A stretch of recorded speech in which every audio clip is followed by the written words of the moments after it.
Last time on CiP. I'm not going to slap on Lord of the Rings when I want to fuck someone. She mentioned her favorite movie was Dune. And I was like, oh no, that can't be good. I gotta say, I was having a shitty Monday until this conversation. Today, we are joined by Adam Fields, the owner, illustrator, and graphic designer of Midnight 27 Studios and the creator of the hit comic book series, PROWL. You have antlers anyway. What are you talking about? I do. Yes. I appreciate that. Please don't shoot me. Please don't go hunting for me anymore. That's all I ask. Yes. Yeah, well, I'll try to avoid it. Okay. Thank you. Something just fell behind you. Did you? Is it oh snowing in your house?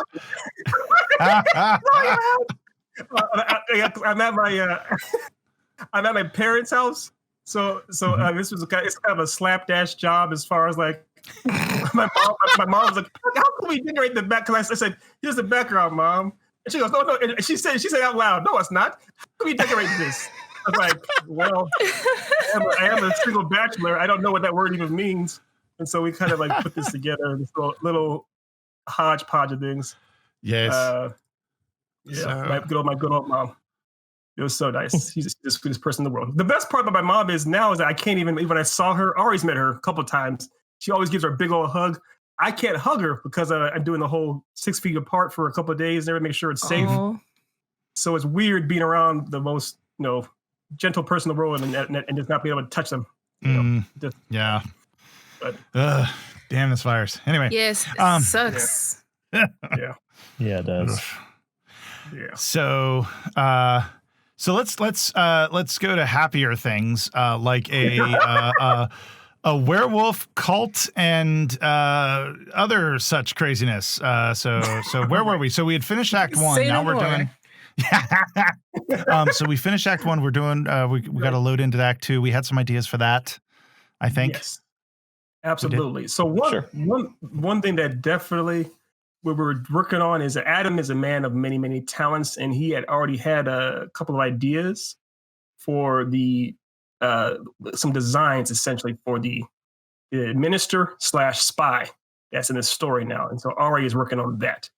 And meanwhile, while Ari does her thing on that, we were obviously talking about what would be next for our werewolf and our minister and our young innocent child, I guess is a girl. What is the next step for them in their escape from this fortress of, insanity?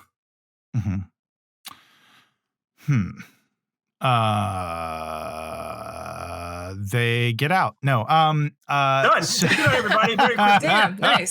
There we go. All right, we're done. Bye, everybody. I'm more of a big picture guy. Anyway, but I think, well, I definitely think that there obviously should be like a bit of a, the escape when he initially gets away, and then with her, and then there's there has to be some, working your way through, I guess, a labyrinth, the labyrinthian complex, whatever this place is. Which have we really established? Like, what is this place? Is this like a hunting lodge? Like, is it what is it? Like a castle? So no, we haven't established what it is really. Not that I'm nixing a hunting lodge entirely, but I do like the idea of a castle. Kind of like a future, because we did establish this is the future. The setting is the future. That's true. Oh, so have you guys played like Amnesia: The Dark Descent? I've seen it. Yeah. So, the big part of the whole story takes place in this like huge labyrinthine castle. It's very, gothic and creepy, and there's eldritch horror elements. So maybe something like that. But this takes place in the future, yes? Or am I hallucinating? No. Okay, so maybe a modernized version or something?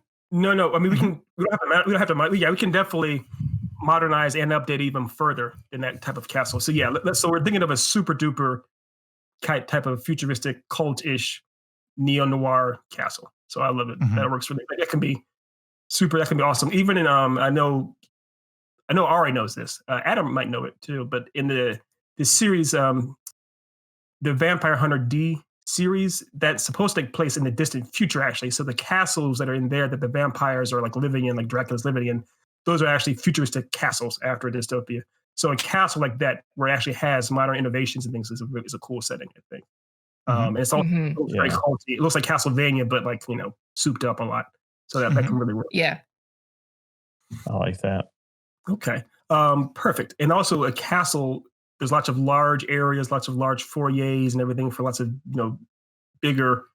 If they wanted to have one thing I wanted to do with Adam's character with Alex, aka the werewolf character here, is actually give him room to do his thing.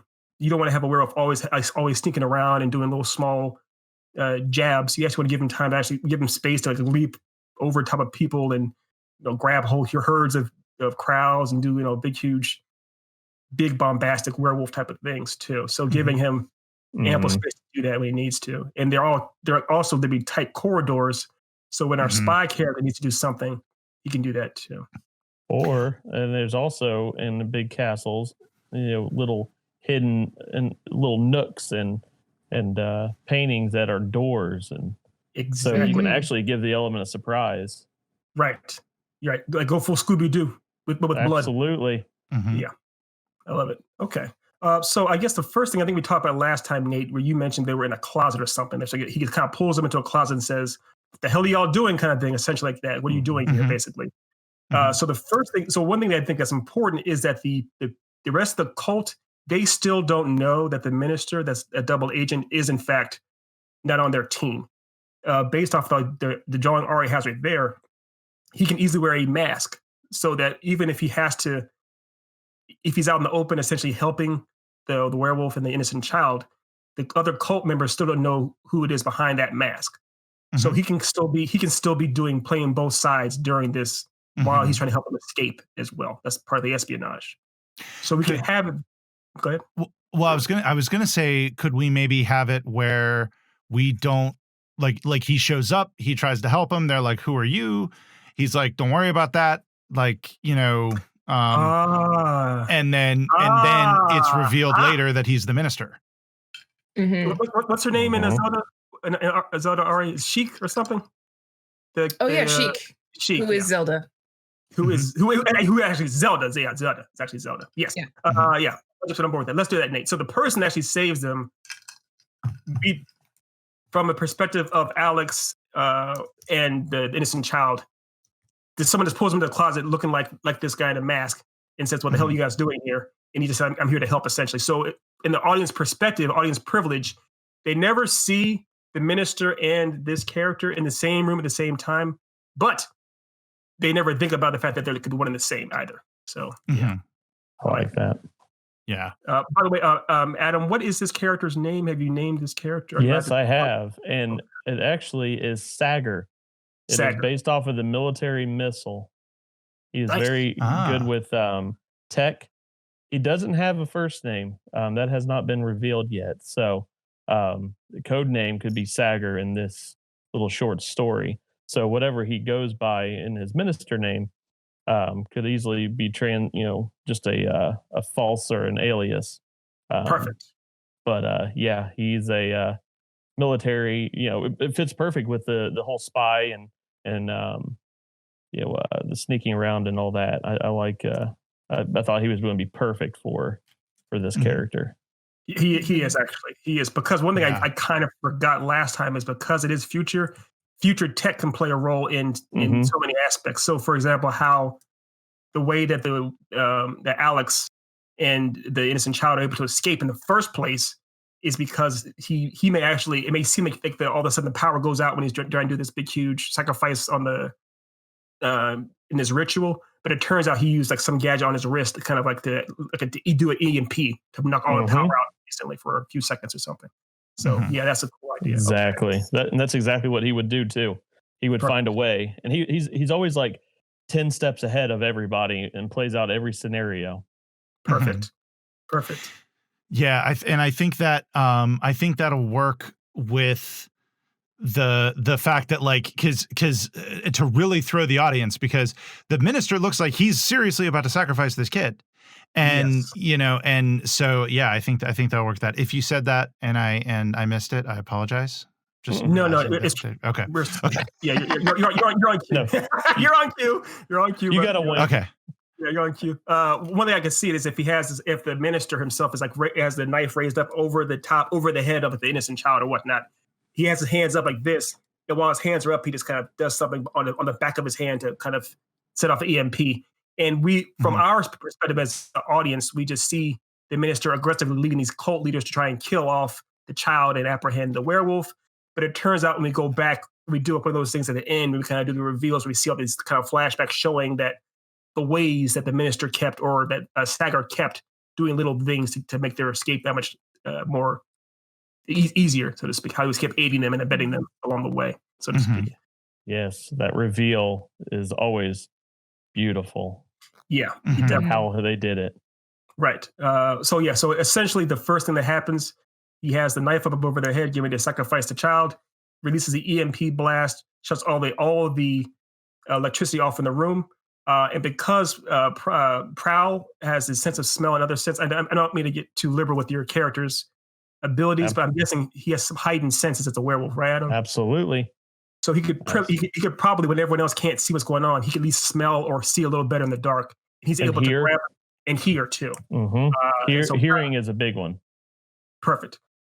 So PROWL could easily do something like that. He could easily use those senses, grab the girl, get out of the room faster while everyone else is kind of distracted or whatnot. And that's essentially what still leaves Sagar in the room as the minister, looking around, able to pass, like, what happened? I have no idea what's going on here.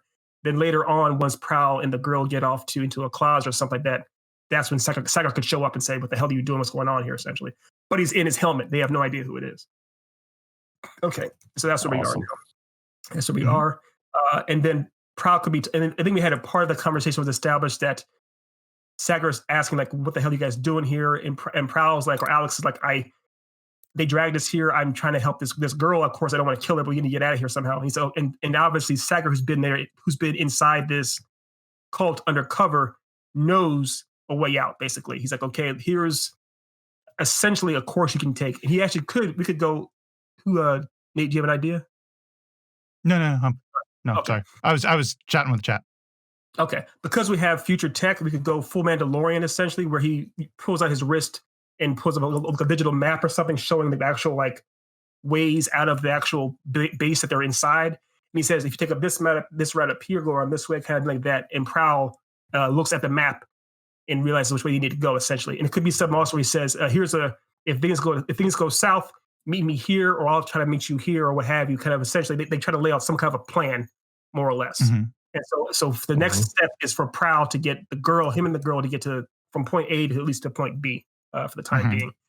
And it could be also that once PROWL makes his way out, PROWL is trying to be a bit more clandestine, while Sagar is trying to draw a little more attention to himself, so all the other cult members go after him as opposed to looking where PROWL is going.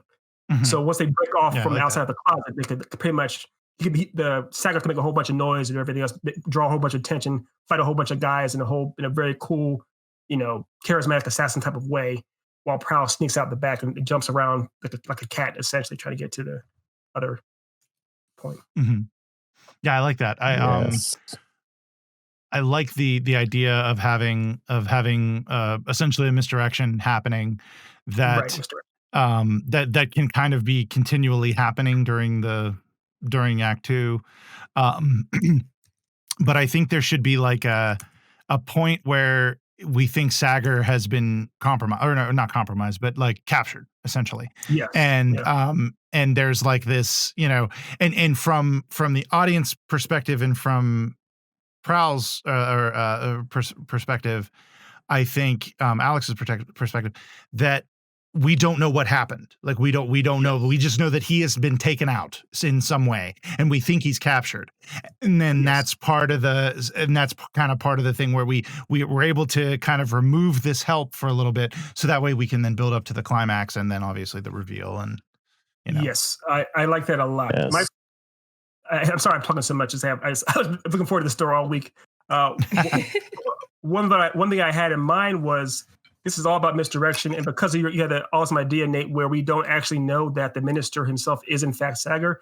There's a part where the minister could literally, all we know is a costume. We could have it at the minister. There could be a situation where a bunch of the cultists basically to deduce on some level that someone amongst them obviously is this Sagar character. And the minister is able to put all the attention on one random guy, one random red shirt, essentially. And they pretty much think he's it and everything. And they're basically ready they don't necessarily need to crucify him, but they're, beating him up and everything like that. And the minister may like put the part, the helmet or the cape on him loosely, essentially make it look like it's actually him. And they basically walk him out thinking that they actually caught the guy. And the audience also would think it's the same thing. The audience will assume, oh, he was actually him all along. They actually caught him. They don't know what's going to happen to him. And then later on, they go back to, they may put him in that guy in the prison or whatnot, thinking he's still there. And of course, the costume and the helmet and the cape are gone. It's somewhere else. And then you see Sagar again helping Prowl, pretty much revealing the idea that he pulled one over on everybody. And that could also be the reveal of the minister, the idea that the minister himself has always been Sagar from the start, so to speak. Standing up on the roof or with the helmet and staring over and then slides it on. Yes. Yes. Go full badass. That'd be a lot of fun. Yeah, I also like the idea of having them separated in a way. It also makes it seem where Prowl has to find a way to escape with his child by himself without the aid of the super agent. So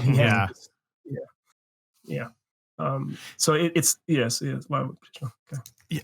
Yeah, I think I really like that idea of having the help and then losing it, and then because like obviously you get if you make it too easy for the main character, then it's not an interesting story. Right. No, exactly. Another thing I thought about too was you mentioned Adam. You mentioned how this is kind of the Scooby-Doo type of castle in the future, where there's pictures and everything, hidden passages. Oh yeah. Because of Prowl's heightened senses, there could be a part where they're basically it looks like the innocent child and him are cornered, they're trapped, and Prowl's looking around, he has no idea where to go, and he kind of like starts smelling something, and he starts to smell in the direction of like it looks like a giant painting or whatnot, and he's able to, and from the perspective of the audience, we just see Prowl going towards the painting, and then the crowds of the cultists go to where he was, don't see him, and they leave. And then reveal that they're actually inside. They've actually gone into a tunnel behind the painting or whatnot, and they're sneaking behind that way. That's exactly what I was thinking. He's able to hear, and he notices that his voice or the echoes don't echo off of that particular part of the wall. And he walks up and feels it, and he feels that it has a little bit of move where it should be solid if it's on a stone or a type of metal. Perfect.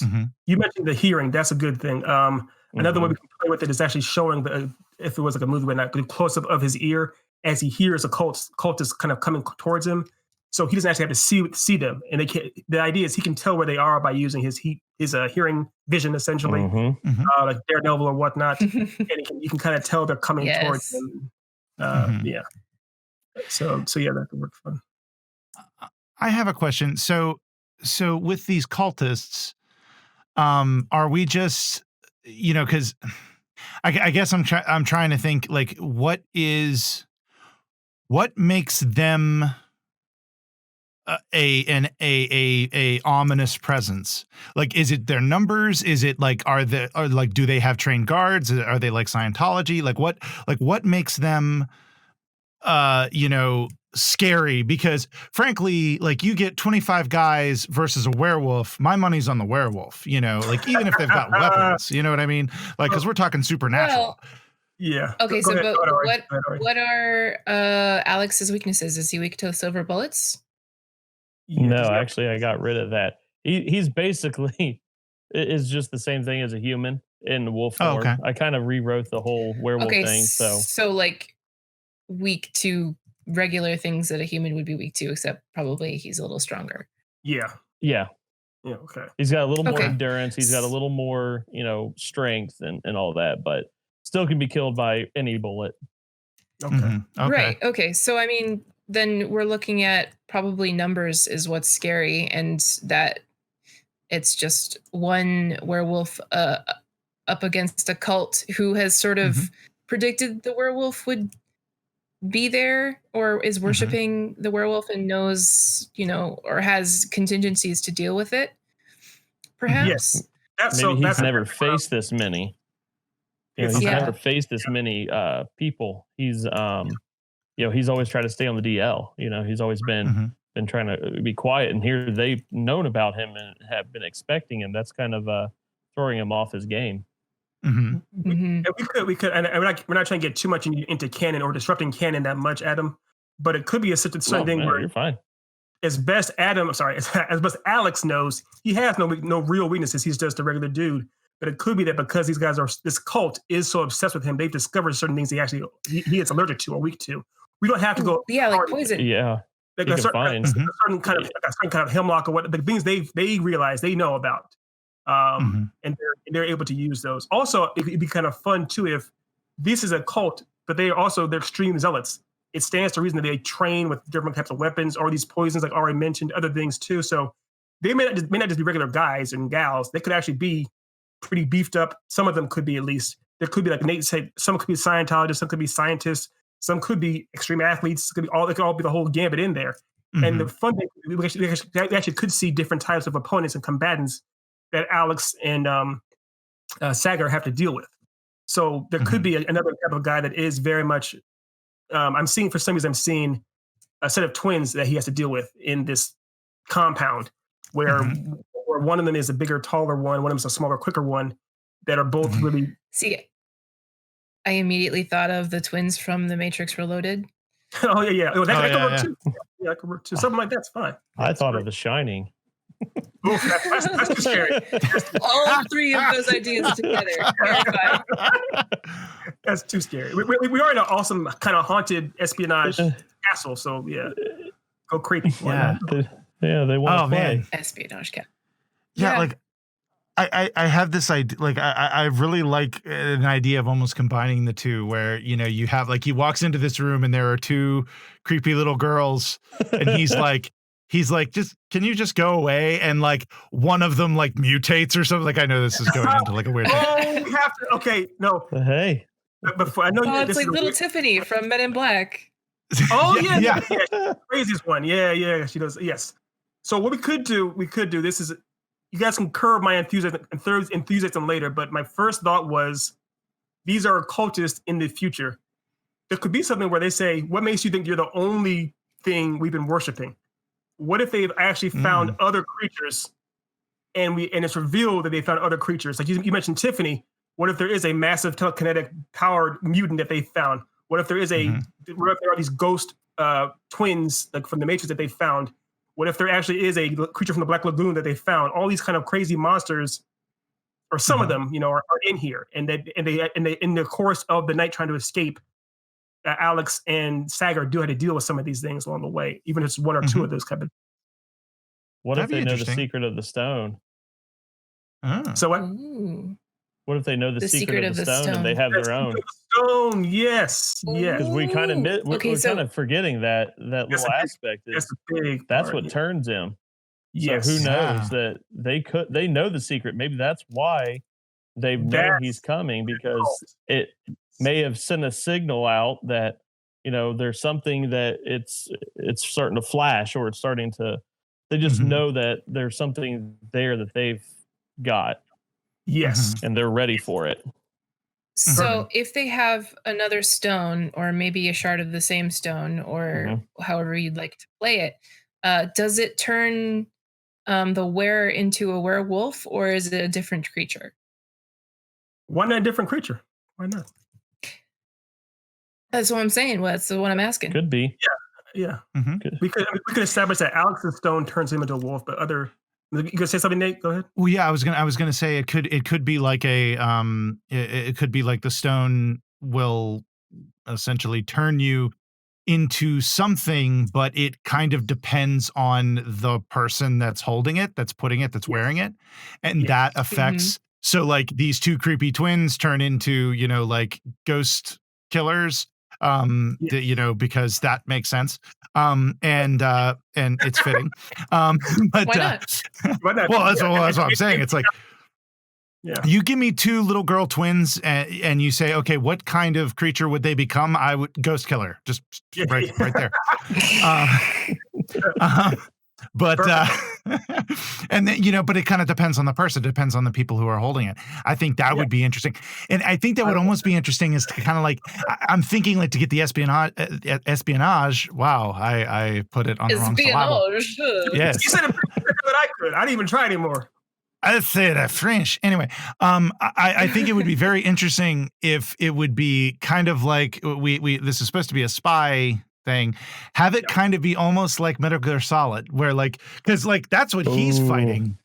That's like, what it really is. Yeah, it's one. Yes. Metal Gear Solid 1. That's what it really is. Yeah. Yeah, it's Solid Snake basically going up against these like supernatural-esque creatures. Exactly. But also, you know, like sneaking and hiding the rest of the way, you know, and hiding in boxes. Right. Yeah, sniping from boxes. Right. Yeah, right. exactly. No, Boxes. As you do. As one does. But I love that idea, Nate, that it doesn't work. I promise. I've done research. You will get kicked out of Walmart. It only works if you're Solid Snake. Yeah. You're in Walmart of all places. That's the your first problem is trying at Walmart. Yeah, the first one is being at Walmart. But yeah. Oh man. But I love that idea of, like you said, Nate, where we can have the twin girls that could both be holding the stone in their hand, one in each hand. They could say some kind of enchantment or what have you, and you watch them transform into these ghosts, these apparitions, what have you. They go out to do their thing. You can see one other dude that stands there doing this chant, and all of a sudden he turns into this giant like vampire bat, and he goes out to fly after him. All these things, and we can see it once. Literally, the way it gets set up is at the beginning of Act 2. So once it could be a line where when Alex is talking to Sagar says something like, you know, there's maybe at this point over here, and Alex says, "Are you sure? Are you sure?" He says, "Yeah, of course. How hard could it be?" Cut to seeing all of them with their stones transforming into, you know, Omega level cult demon type creature things, essentially.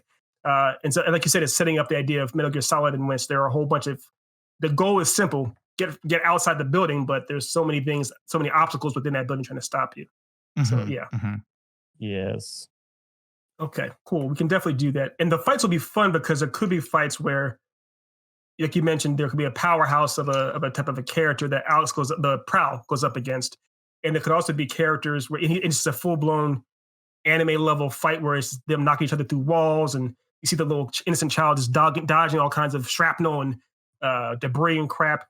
And there could also be other kind of fights where they're full-blown Metal Gear Solid 1, where it's Sagar having to outsmart someone that's way more powerful than him by using his technology or whatnot, his brains in some kind of capacity.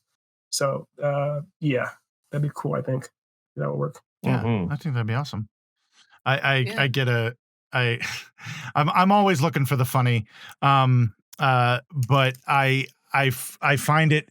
I kind of almost want to have a piece where like they do these chants. And they're doing these, like, you know, these crazy chants to get turned into the creatures. And part of me just wants to have a scene near the end where like one guy starts to do that. And Alex just kind of goes, you know, you don't have to do that. You can just pick up the damn stone. It takes a minute. Takes a minute. But you don't have to do all this kind of ridiculous stuff. Frankly, it's a little offensive, to be honest, to me. And then just, you know, and then attack. You know? Exactly. I love that. I absolutely love that. I love that. Yeah, that'd be great. Yeah, one of the people that's trying to transform, he just walks up to him and says that. He goes, "What the hell are you doing?" I'm chanting for the spirits. He's like, "It's no fucking spirits. Just pick up the damn rock." Yeah. It's okay. Yeah. Step 1, put it on. Step 2, be creature. That's it. Like, I can respect that you're trying really hard, buddy, and that's fine, but you really don't. It's fine. I appreciate the effort. I love that.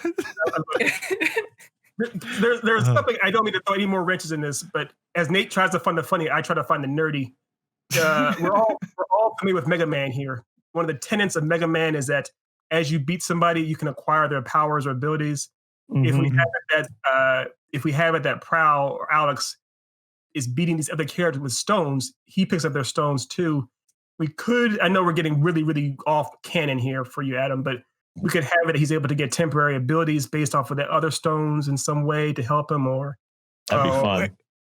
That would be fun. Although I would say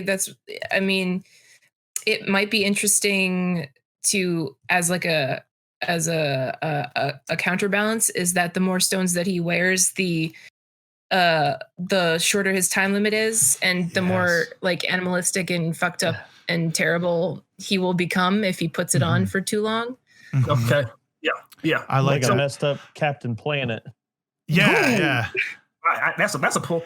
Yeah. Well, one thing I was going to say, it just kind of throwing an idea out there, so that way we're not going too cuckoo bananas. Maybe instead of having it be like where, like he gets the ghost twins stone and then he can become a ghost twin, I guess.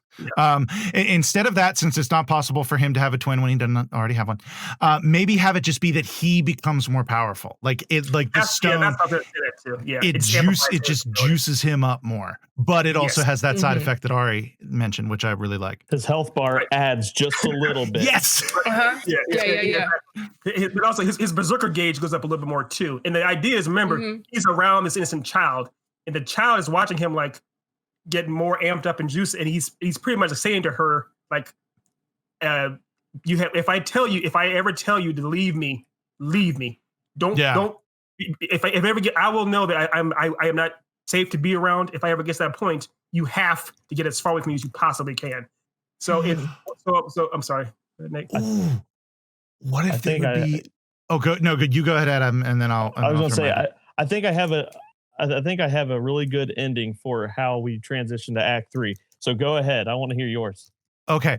Well, my thought was, what if we had a scene, and maybe this is the scene that compromises, quote unquote, compromises Sagar, and have it be where he's gone through a couple of the mini bosses. He's gotten some of the stones, and he has one that's really kind of hard that he's got to defeat, and he defeats him, but it takes a while. And he tells the girl, he's like, you got to go, just get out because I'm about to just start tearing everybody apart. And she won't leave him. And Sagar has to dive in, and Sagar has to jump in and save her. And because he had to do that, Sagar gets caught. And then through that part, through the like that should get close to the end of Act 2, going into Act 3. And with Adam's idea, potentially now Alex is feeling guilty because he got Sagar caught. And it's, I love that. So just to put a few cherries on top of that sundae, it could be that he's the power is already starting to drain him because he has more stones, or even it could be that there's a fight that Alex or Prowl had, of course, like you said, wore him out. But but he picks up the next stone. He's like, I'm getting charged up here. I'm getting angrier with each fight. I have more stones. Get away from me. And the girls want to leave. Sagar comes in there. Sagar defeats his guy, jumps in there, grabs the girl, gets ready to leave. Essentially, gets ready to take off.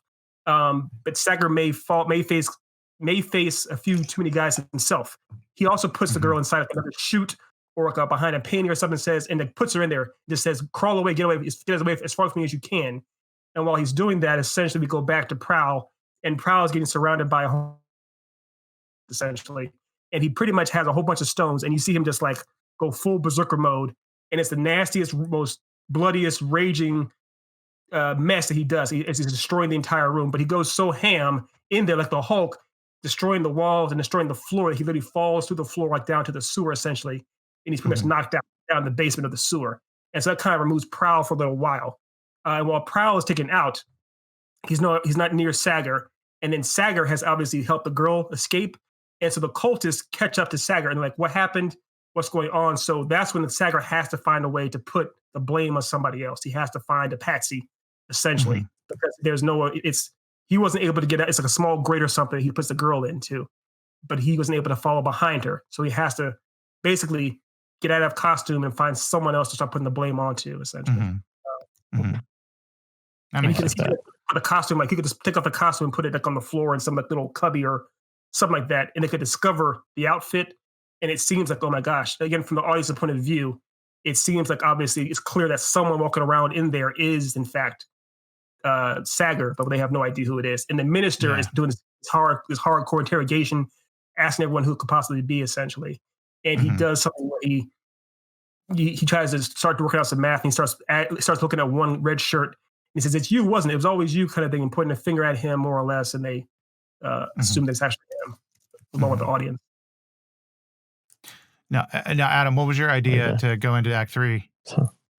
So I like the idea of, Prowl disappearing for a little bit, but what if the little girl disappeared for a little bit and she was actually the saving grace to everything? She ended up wielding one of the stones and carrying, is the hero. Perfect. Yes. We can still do that now because we assumed along with Sagar that when the girl left, she got out in that little crevice that she left the building. She might not have. See, she actually could go down to the sewers to find Prowl essentially. And while she's down there with Prowl, there's two options. One, because Prowl has a whole necklace full of other stones, she might just grab one randomly and it helps her, or she could acquire one herself by some other means before she gets there. Ooh, okay. What about this? So we have Alex falling down into the sewers, but we don't have him taking off the necklaces. Right. Necklace. So maybe he falls unconscious, but the transformation and the power is still like working on him and like turning him grotesque and horrible and comatose, and he can't it's sort of like in a affliction. So he's down there unconscious, and then she finds him, and she takes off all his stuff because she finds out that that's what's causing it, which allows him to she saves his life.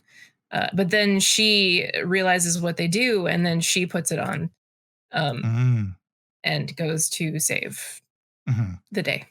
Right. I like that. Yeah, I like that. Yeah, I do too. And I also was thinking as well to combine Ethan's idea and Adam's idea when Sagar puts her in the hidey hole and says, we got to remember he's the minister. So he knows this place like the back of his hand.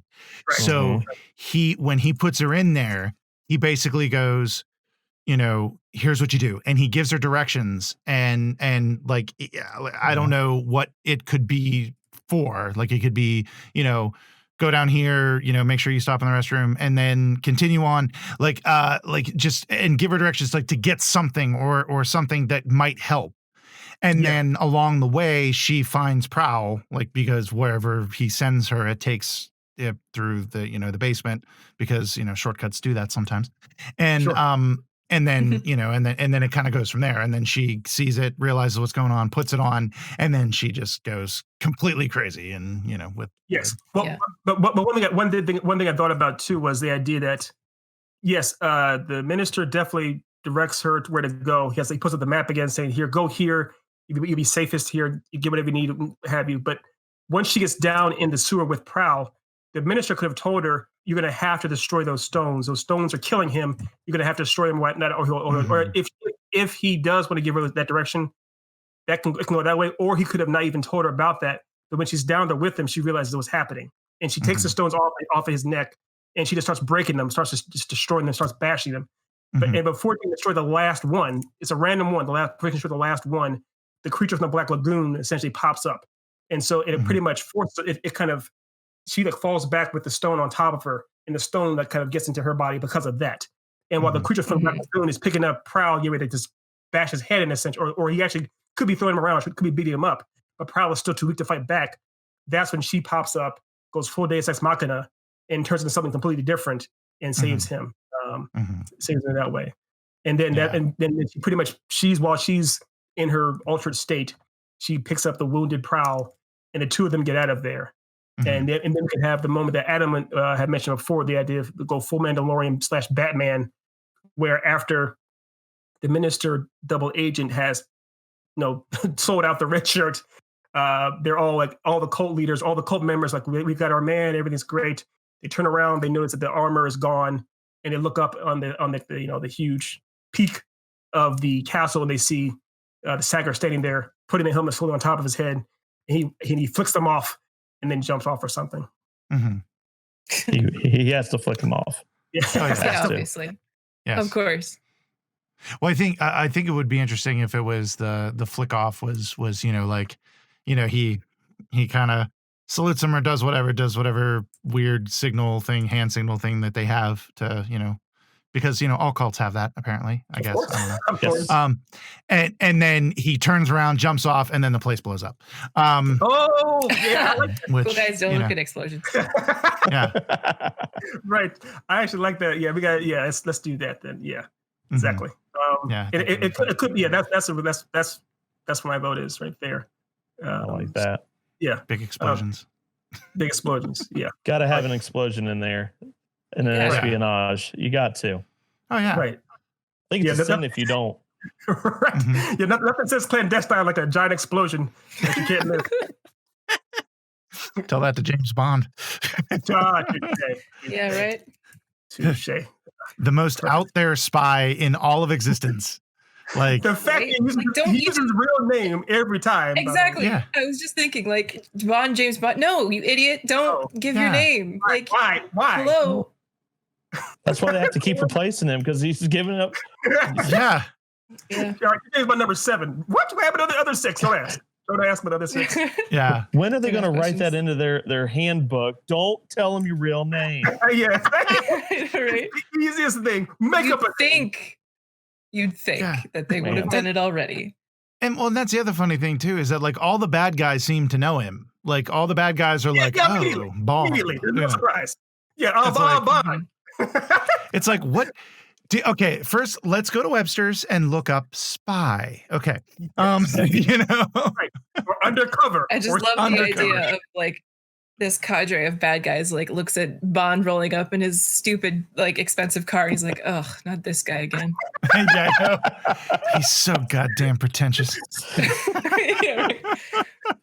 Oh my God. I also love the idea of James Bond going to the doctor and it's like to get a test. He's like, well, you have every STD and then some. Yeah. We actually found new ones. Considered maybe keeping it in your pants. Maybe yeah. Or he goes to Q and it's like, here's your new device. It's called a condom. You put it on your. No, it's like I just imagine that like in those scenes whenever Q is showing him all the cool stuff and then Q at the end of it Q goes, okay, now it's time for your antibiotic shot. Just right over the arm. Here's your antibiotics.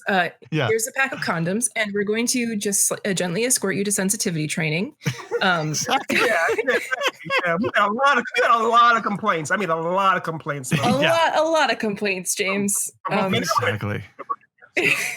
Yeah. No king shame, but yeah. No wonder Daniel Craig had to take it where he took it, because my Lord, like just anyway. So yeah. But that's not our story. No, Alex isn't going to walk around and go on, I'm Alex. No, he's not going to do that. Hi, I'm a werewolf. Alex. Here's how you doing? My address. Yeah. Nice tangent. But I do like the idea of it ending to keep it full anonymous, where once Alex and the innocent child are walking out, essentially the child's dragging Alex, and Alex is turning back into a human slowly or whatnot.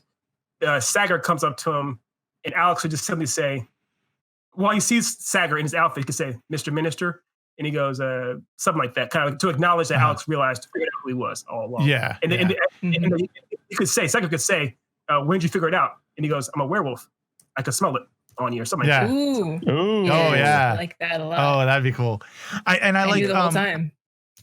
Well, and also I'm going to jump back and tweak slightly. I'm not sure if what you were saying about how like when they were like, oh, we got our man, and then he dives away and puts the thing on everything. I'm not sure if you were saying that he was essentially revealing that the minister was a bad guy. I think it might be interesting, and also for potential sequels. Always got to be thinking about those extended universes. Have it be that the cult thinks the minister died in the explosion. Yeah, definitely. Yeah. Okay. So that way they see the spy and they're like, wait, we thought we caught that fucker. And then he, goes off and they're like, oh, somebody's got to tell the minister. Boom. And then everybody just thinks it's, and then it comes like that way. Night. Exactly. And and in that way, Sagar can then use that later on, and he can like come back and be like, I survived, cult people, follow me again, you survivors, and then try to Yeah, exactly. And then also for this is a comic book series and or ongoing series. It can also show that I see it as one of the twins survived, and by surviving, yes, or she has survivor's guilt and PTSD and everything. Also has a lot of animosity towards both Sagar and Prowl for later on for ongoing story. So building up ongoing villains and whatnot to come back for more. Awesome. So, yeah. Awesome. Cool. That is our story. I can't remember. Do we have a title? I think you had a title for this one, Nate, didn't you? I was calling it Vigilante Werewolf, but that was extremely generic and like took me 2 seconds to come up with. So please, somebody come up with something better, except Ethan. Oh, except Ethan. I love you, man. I do. All I can do is agree. Literally, all I can do is agree. Adam and Ari come up with better names than I do. What? I suck at names. Yeah, I need at least a day to come up with titles of things. Okay. Okay. So, Vigilante Werewolf for now. And then we'll, so for now, it's our placeholder title. Yeah, but it's work. Yeah, I mean, Vigilante Werewolf in the comments. Hey. How about this? The Wolf Among Us. That's not taken, right? It's original, no copyright infringement. Isn't that original? It's 100% original. I'm pretty sure nobody's used that before. No. Well, how about the Howl in the Walls? Remember, Nate, how you said I'm the worst person to name this? I just want to remind you of that. I know. See, this regret right here. Just this is the look of regret. The name I was going to say, we're not using it, but the name I was going to say was A Spy in Wolf's Clothing. But that is a little on the nose. So, I mean, we could work with that. A little? All right, fine. It's the entire damn face, Ariana. I had a Christmas present for her already set to go, and I'm going to put it in the trash as soon as we're done. My present from you to me is your existence, buddy. You don't have to give me anything. Yeah, I feel like a jerk. Thanks. Oh, jeez. Now it's getting all squishy in here. Quick beat, manly. Feelings. That's manly. Well, no, I'm going to start crying. That's all I'm saying. Just warning y'all. But that's fine.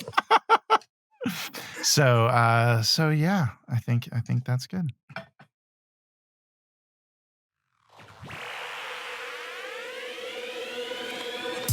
At Geek Insider, we foster relationships with those in the geek sphere so we can give our audience the insider view of entertainment, tech, and more.